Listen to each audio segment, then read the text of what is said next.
Bienvenue sur Esprit Libre, femme, maman et bien plus encore, le podcast qui vous accompagne dans l'aventure d'être une femme moderne, maman et entrepreneuse. Je suis Catherine, fondatrice de Cat Kiss 17 et aujourd'hui je suis ravie de vous retrouver pour cet épisode où nous allons parler de reconnexion à soi, d'énergie et de rayonnement avec une invitée très spéciale, Marie, énergéticienne à La Rochelle. Bonjour Marie. Coucou Catherine. Comment tu te sens aujourd'hui? Je vais super bien, je suis très contente d'être là avec toi aujourd'hui.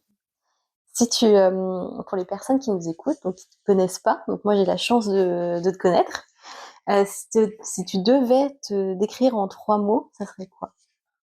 Alors je dirais d'abord écoute, parce qu'en tant que maman de 2 enfants, en tant qu'épouse et aussi en tant que thérapeute aujourd'hui, je trouve cela important de permettre aux autres de s'exprimer, de les écouter. Et l'écoute, ça passe à... C'est important pour les autres, mais c'est aussi important pour soi, l'écoute de soi. Surtout dans mon métier, dans l'énergie. Ouais. Donc ce serait le premier mot que je dirais. Ensuite, je dirais douceur. Je trouve qu'il est important dans le monde dans lequel nous vivons, il se passe tellement de choses, d'apporter un petit peu de douceur à son entourage, à ses enfants et aussi aux autres, aux gens que tu rencontres. Si tu peux laisser un peu de douceur après avoir rencontré quelqu'un, il peut se rappeler de ça, c'est un bon cadeau à lui faire. Et donc, encore une fois, de la douceur pour les autres, mais aussi pour soi. Et enfin, je dirais compassion. La compassion, pour moi, c'est juste, encore une fois, apporter un peu d'humanité, d'attention et de bienveillance aux autres. Et,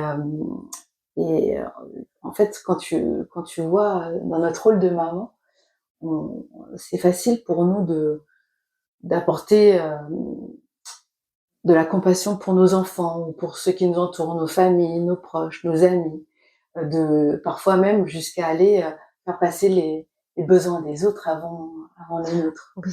Et donc cette compassion, je veux aussi, et tout ce que je viens de dire, tu vois, à chaque fois je le tourne aussi pour moi, avoir de la compassion pour soi, afin en fait, mais en aucun cas, c'est pas un acte égoïste. Moi, je le vois pas du tout comme ça. Je vois que cela comme un cadeau que l'on se fait, de s'apporter cette écoute, cette douceur et cette compassion qu'on donne aux autres, de se la donner à nous aussi. Et le mot douceur te va très bien, il se voit et ça s'entend en plus dans ta voix. Et est-ce que tu pourrais nous expliquer un peu donc ce que tu fais? Donc tu nous as dit que tu étais thérapeute, mais tu es beaucoup aussi dans l'énergétique. Exactement. Et l'énergétique, j'ai arrivé. On le voit souvent comme un truc de Jedi. Ou est-ce que tu pourrais nous l'expliquer, mais avec des mots simples? Ok. Parce que, comme on disait tout à l'heure, beaucoup pensent à l'ésotérique, mais c'est pas forcément ça. Et c'est ce que je trouve génial avec toi, c'est pas que ésotérique. Non, c'est très concret au contraire. Et donc l'énergétique, je pourrais t'en parler pendant des heures, donc je vais essayer de faire court. Il y a pour moi une citation d'Einstein qui résume tout. Donc j'ai noté, c'est tout est énergie et c'est là tout ce qu'il y a à comprendre dans la vie. En gros, nous sommes tous faits d'énergie qui circule dans notre corps et autour de nous. Et mon travail à moi, c'est de ressentir l'énergie dans le corps de mes patients pour les aider à la débloquer. Et de cette manière, en libérant cette énergie, on peut tous retrouver notre énergie. On peut tous rebooster, recharger nos batteries et atteindre la sérénité, l'apaisement, la légèreté dont on a tant besoin. Oh oui. Et pourquoi qu'est-ce qui t'a donné envie de te lancer dans ce domaine? Est-ce que tu as eu de ton côté un événement qui a été déclencheur?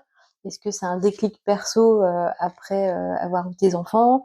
Ou tu t'es réveillée un matin et tu t'es dit bon allez hop, je suis énergéticienne.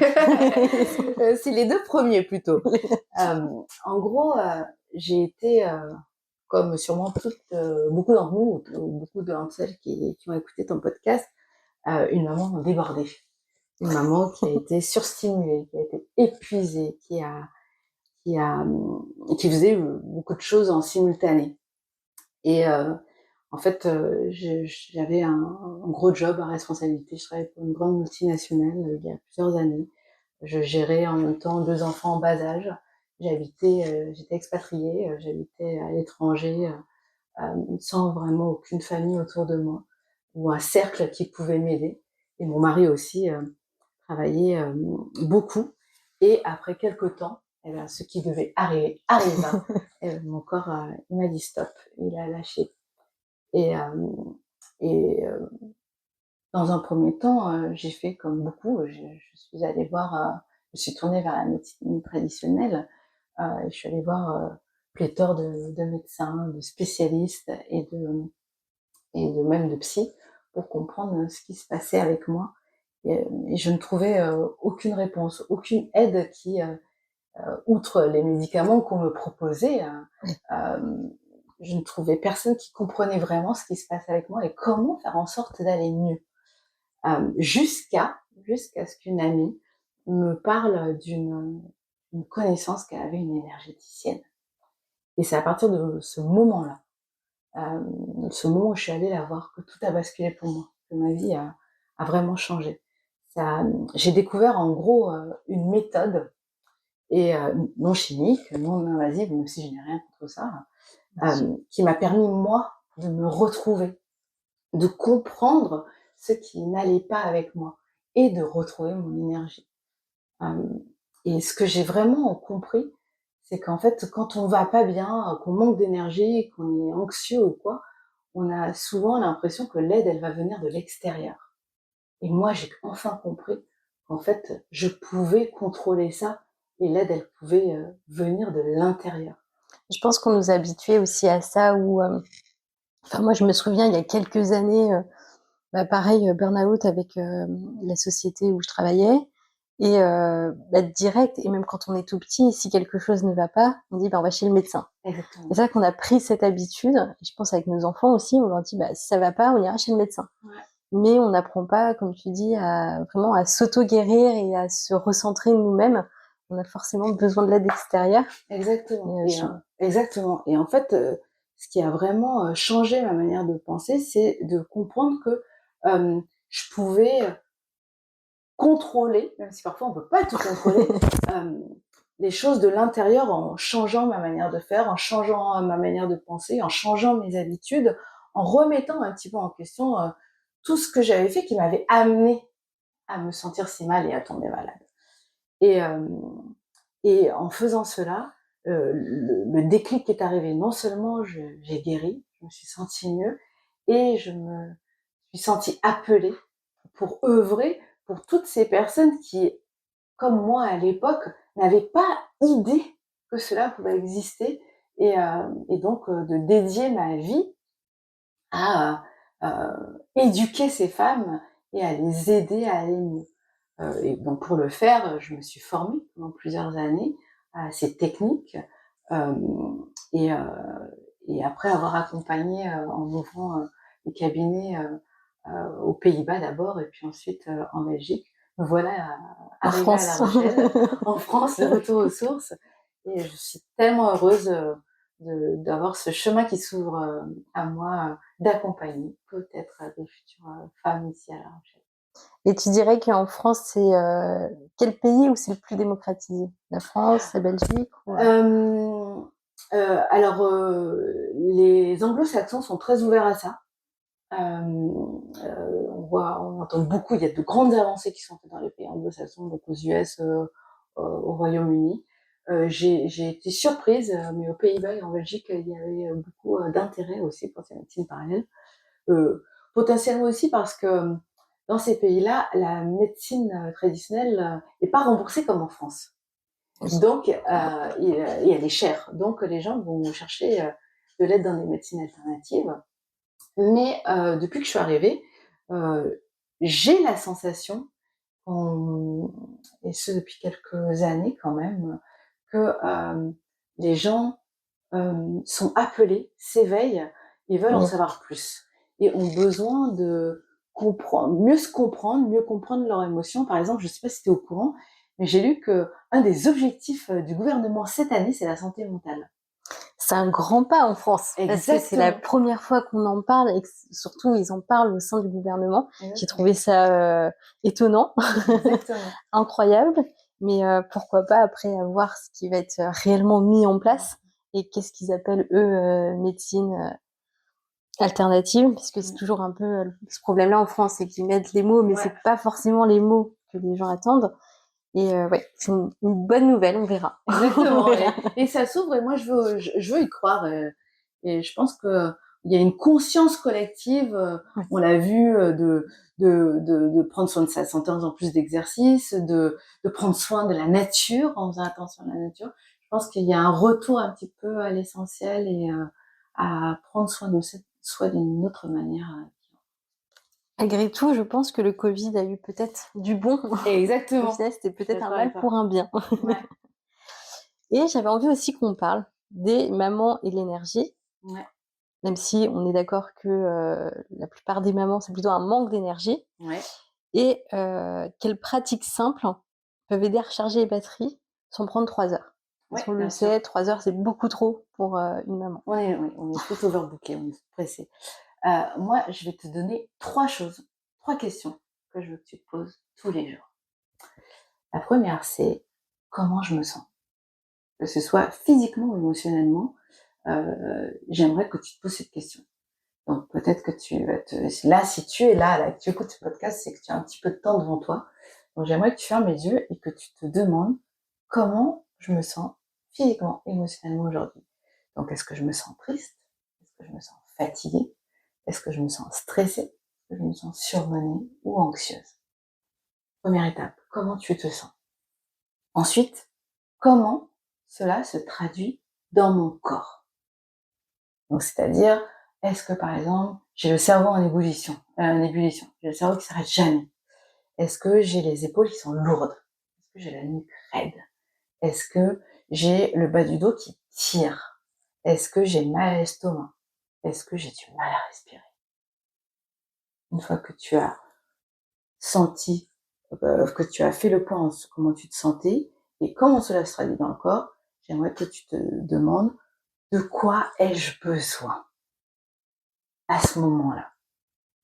J'ai besoin de me vider la tête. J'ai besoin de prendre du temps pour moi. J'ai besoin d'être écoutée. J'ai besoin de dormir. Une fois que tu as fait le point avec ces 3 questions, tu vas pouvoir y répondre. Alors, peut-être qu'au départ, tu ne sauras pas vraiment ce dont tu as besoin.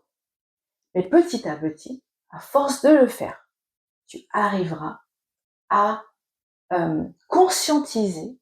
Peut-être que c'est juste, je me sens comme ça, je sais pas où c'est dans mon corps, mais là j'ai besoin d'une pause. Et donc tu la prends. Tu te prends 5 minutes pour toi. On a souvent l'impression qu'il faut faire du quantitatif, alors qu'en fait c'est du qualitatif. On court tout le temps. Et moi, s'il y a une chose que je fais tous les jours, c'est de me poser ces questions et de prendre du temps pour moi. Et dans mon travail, quand ces personnes elles n'arrivent pas vraiment à déterminer, eh ben c'est ça qu'on fait. Je pose la question, je leur permets de prendre du temps pour elles et je les aide en rééquilibrant leur énergie à trouver ce qu'il faut changer, ce qu'il faut laisser partir pour retrouver cette harmonie.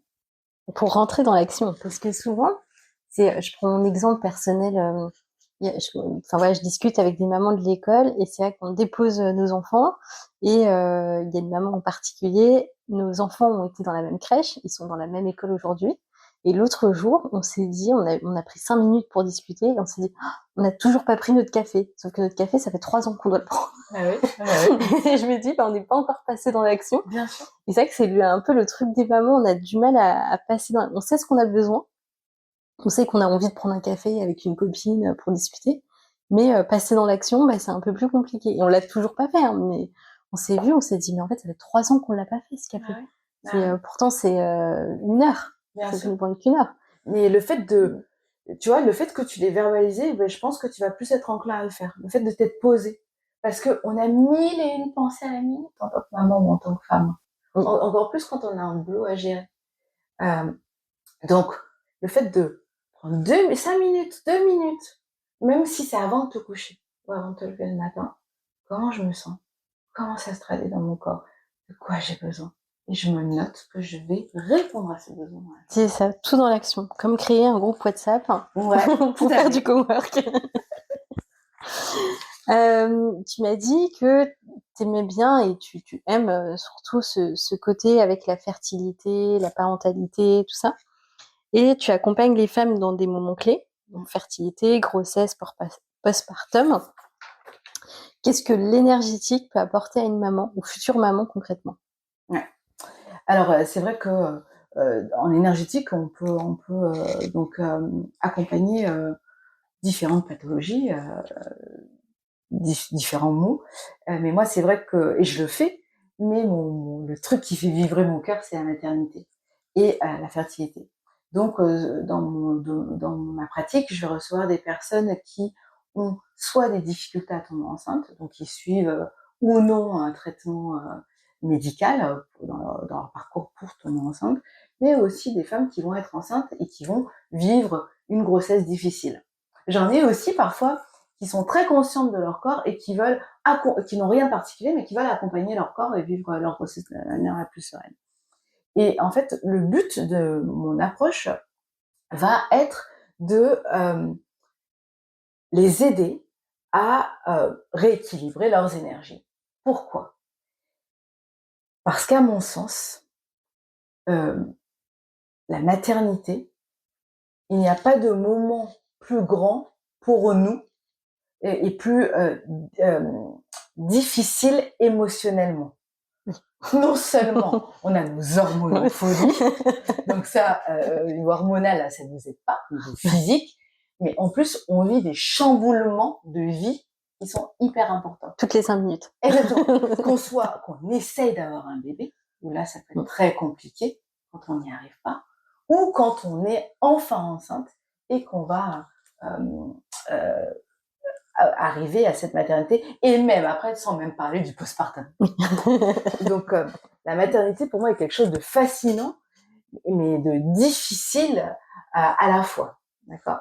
Et donc, c'est pour ça que mon objectif est d'aider ces femmes qui vivent ces changements de vie incroyables, ces émotions, ce yo-yo émotionnel incroyable, à se poser, à écouter leurs émotions, à écouter leurs énergies et à les aider à rééquilibrer tout ça pour vivre au mieux ce voyage incroyable de la maternité.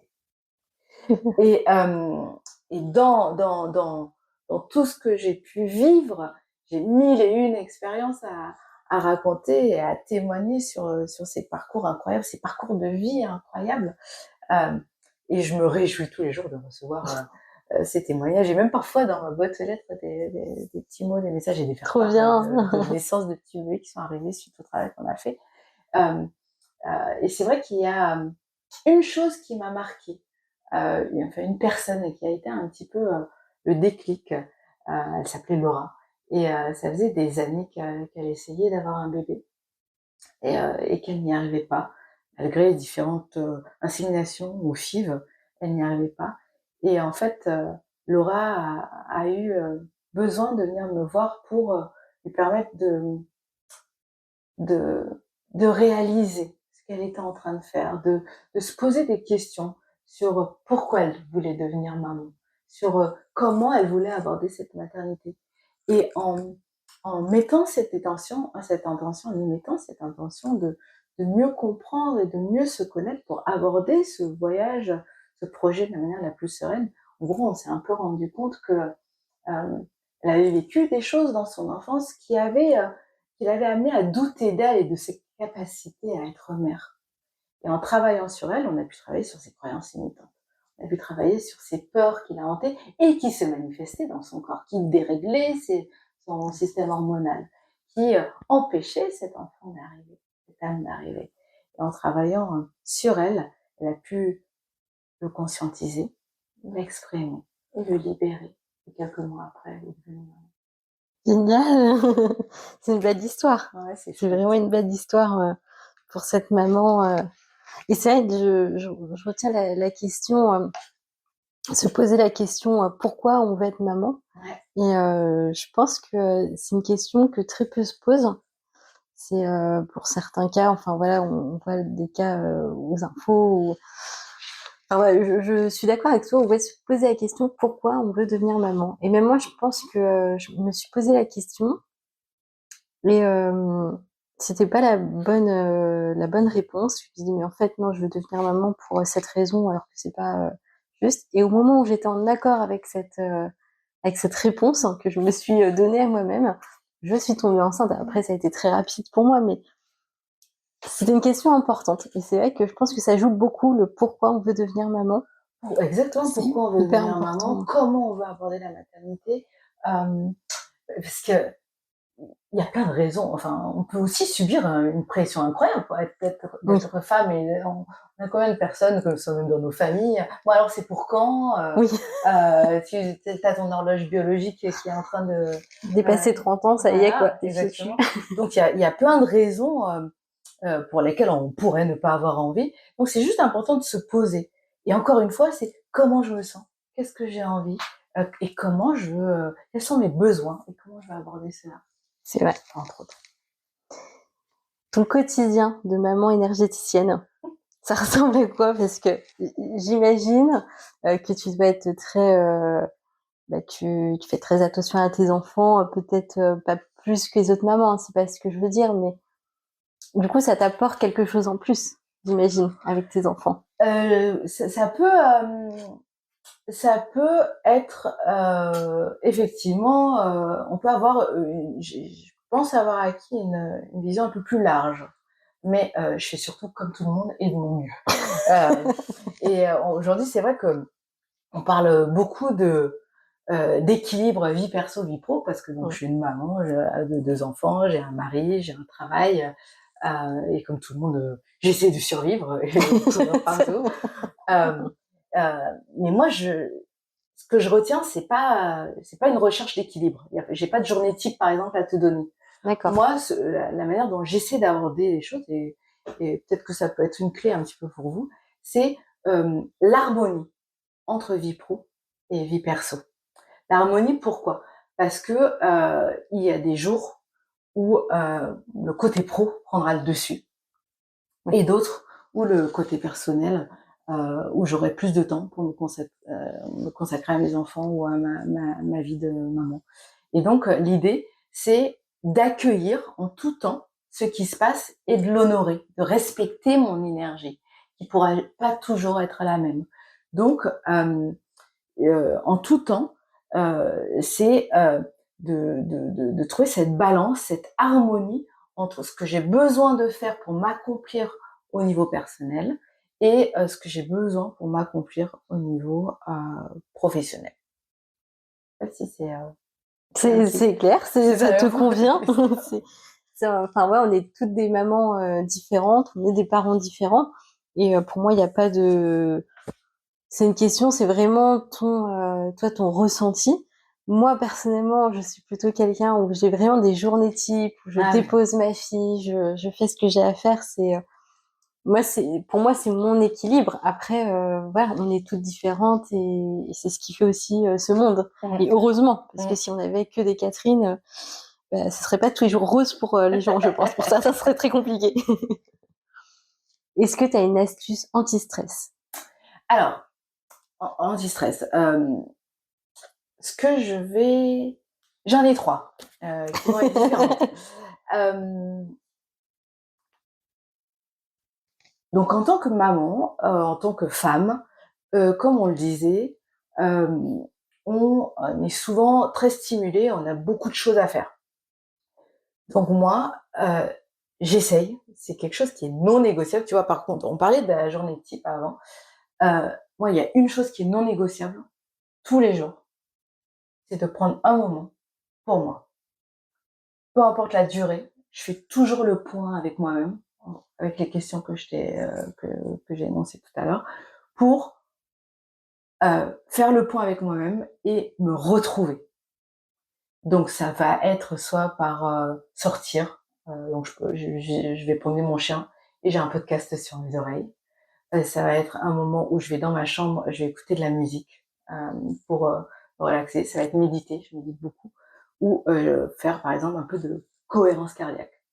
L'idée, c'est juste dans mon agenda, il y a, quoi qu'il arrive, un moment pour moi.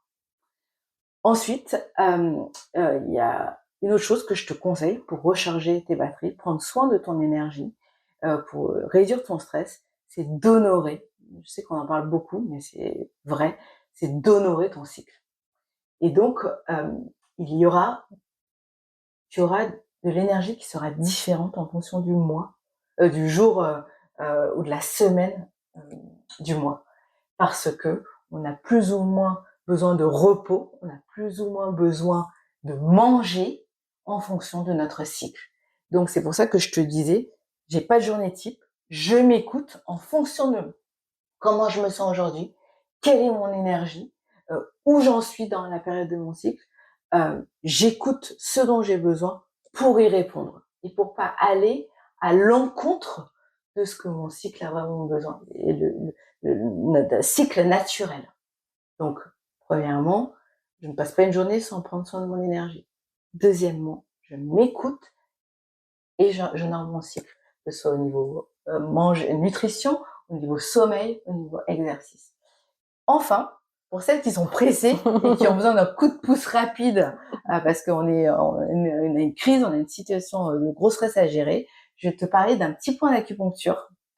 Je vais essayer de te le décrire, mais juste pour le podcast, Catherine, je vais faire une vidéo. Tu sais à quel point c'est difficile. Génial. Mais j'ai prévu une vidéo que je vais faire à la suite du podcast quand tu l'auras publié pour montrer Génial. ce point d'acupuncture. Donc, en J'adore. gros, tu prends ta main et entre ton pouce et ton index, il y a Ok. la chair qui relie ton pouce et ton index. D'accord? Donc, prenons ta main droite, tu regardes ton pouce et ton index, et au milieu, il y a la chair qui les relie. Tu prends tes deux autres doigts de la main gauche, tu viens au milieu et tu vas appuyer, ça peut être douloureux, et stimuler pendant au moins 3 minutes si tu sens qu'il y a une angoisse qui monte, si tu as une présentation à faire, si tu dois aller chercher tes enfants mais que tu n'as pas réussi à boucler tout ce que tu avais à faire au boulot et que tu te sens dépassé par les événements, je veux que tu appuies cela en fermant les yeux, en respirant calmement pendant 3 minutes et tu verras, petit à petit, ça va réguler ton système sympathique et parasympathique, ton système neurologique, et te permettre de retrouver du calme. Et ça, tu peux le faire jusqu'à 3 fois dans la journée. 3 fois dans la journée. Alors ça marche bien aussi pour les migraines. Alors on ne masse pas pour les migraines. Ok. C'est vraiment on fait un appui long. Ok. J'ai trouvé cette technique moi, qui suis migraineuse. Ouais. Et ça marche super bien aussi. Alors je savais pas qu'on pouvait masser. Ouais. Mais et il faut vraiment le faire de manière forte. Tu peux sentir que c'est douloureux, hein, mais ok. le but c'est de rester dessus pendant 3 minutes pour le stimuler. Prends note. Le bon petit tips. La magie de l'énergétique à la maison. Est-ce que toi, tu impliques tes enfants dans des petites routines énergétiques? Par exemple, moi, ma fille, elle est très impliquée dans le yoga, le sport, ou voilà, parce que j'en fais. Et du coup, toi, est-ce que tu t'impliques dedans un petit peu? Tout à fait. J'essaye d'élever mes enfants de manière consciente. Et qu'est-ce que ça veut dire? Par exemple, je vais te donner un exemple que je pense qu'on a tous fait. Tes enfants rentrent de l'école et la première chose qu'on leur demande, c'est qu'est-ce que tu as fait aujourd'hui? Et je te propose de switcher cette question à autre chose. C'est comment tu t'es senti ou comment tu te sens après cette journée. L'idée est de les sortir de ce mode d'action, qu'est-ce que tu as fait, pour les ramener dans leur corps, leurs émotions, leurs sensations. Si nous, on peut vivre des hauts et des bas énergétiques, des ascenseurs émotionnels dans notre journée, eux aussi. Et donc, c'est important de leur montrer l'exemple pour les ramener à leur corps et leur demander comment ils se sont sentis, comment cela s'est manifesté pour eux et qu'est-ce qu'ils ont fait. Est-ce qu'ils ont trouvé des petites choses pour laisser évacuer ce petit surplus émotionnel. Tu seras peut-être surprise par la faculté, plus l'enfant sera petit, plus il saura localiser dans son corps où est cette énergie, où est ce sentiment, et plus tu l'aideras à le visualiser. Tu peux faire un petit jeu avec lui. Ah, aujourd'hui, à un moment donné, tu t'es disputé avec ton copain et tu as senti que ça te faisait mal au ventre.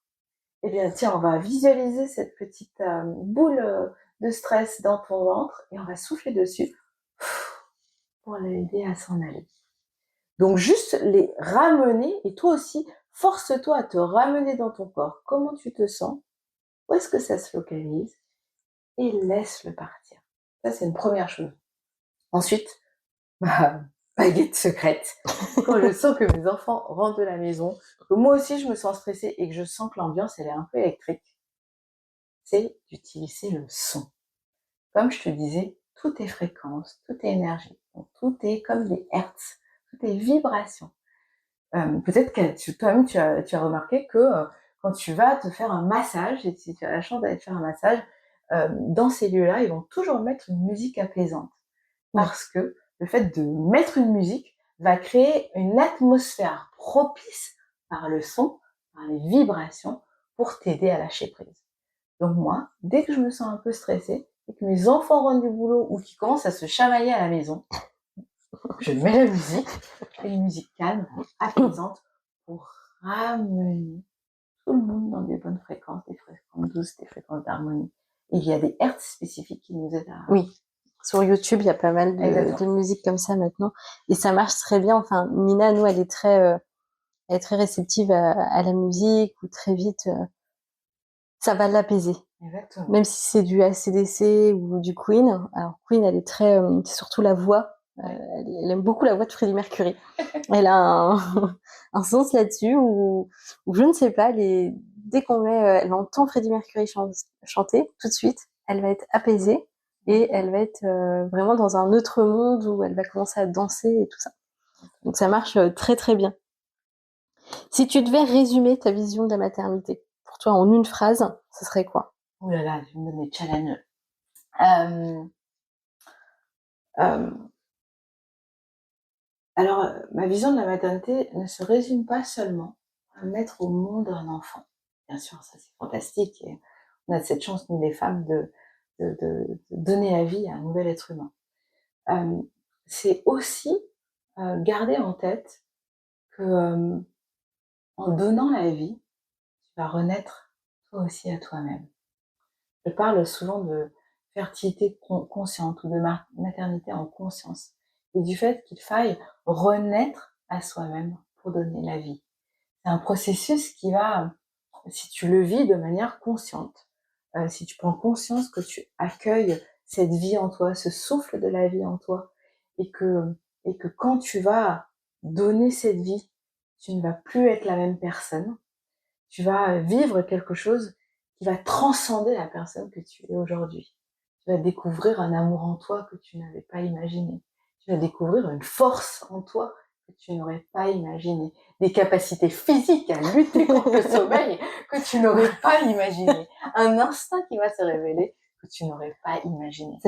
Et donc, tout mon travail, la clé de mes programmes que j'explique beaucoup plus en détail sur mon site, c'est de t'accompagner pour vivre ce moment clé d'une autre manière, en étant plus consciente, plus à l'écoute de toi, de ton ressenti, de tes besoins, pour devenir la meilleure version de toi-même, pour prendre soin de ton énergie et devenir cette nouvelle énergie, cette énergie maternelle, pour donner le mieux à ton enfant.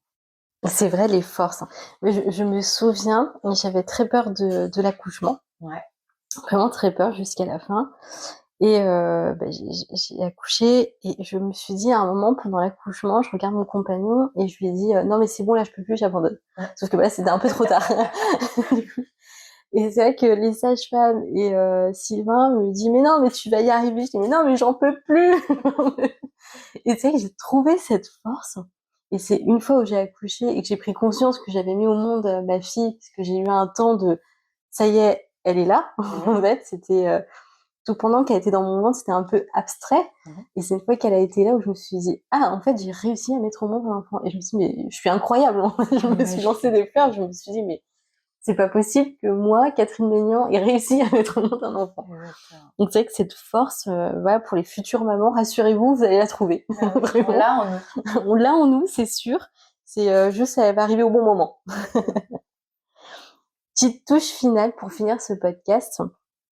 Est-ce que tu aurais un message pour toutes les mamans qui nous écoutent? Ce qu'elles ont besoin aujourd'hui d'entendre. Est-ce que toi, tu aurais aimé peut-être entendre pour toi en tant que maman? Tu viens un peu de le dire. J'ai envie de leur dire que je vous vois. je vous vois. Je sais ce que vous ressentez. Je sais ce que vous vivez. Et on est toutes pareilles. Je sais pas si on prend souvent le temps de réaliser, je vais faire mon girl power là, qu'on est des warriors. On est là pour gérer un foyer. On est là pour s'occuper de nos enfants. On est là pour prendre soin parfois de nos parents, pour prendre soin de nos amis, pour être à l'écoute. Et pourtant, malgré tout ça, on doute, on culpabilise, on se juge et on prend pas le temps de s'auto-congratuler. Donc moi, j'ai envie de vous dire bravo et j'ai envie de vous demander de vous offrir plus de compassion. Prenez le temps de réaliser tout ce qu'on fait. Alors, il y aura forcément des choses qu'on peut faire mieux. Et ça, c'est génial de s'en rendre compte. Et de pas se mettre la pression. Et surtout, d'avoir de la compassion envers soi et d'avoir de la gratitude envers tout ce qu'on fait déjà. Donc, bravo à vous et merci pour ce que vous faites. Prenez soin de votre énergie. Vous êtes belle, vous brillez et votre énergie, elle est en vous. Et vous avez juste à le réaliser et à en prendre soin pour l'émaner encore plus. C'est ça. Une fois qu'on le réalise, c'est bon, ça part. Exactement. Merci beaucoup, Marie, pour cet échange avec toi. C'était vraiment bien, vraiment sympa, très intéressant. Et puis, merci pour ce petit message pour les mamans ou futures mamans. C'est un très beau message. Merci à toi. Merci, Marie. À bientôt. Si cet épisode vous a parlé, pensez à le partager autour de vous. Suivez-moi sur KathenKiss17 pour plus de contenu positif et inspirant. Et rappelez-vous, chaque petit pas compte, vous êtes une femme, une maman et bien plus encore. Prenez soin de vous et à très bientôt pour le prochain épisode d'Esprit Libre.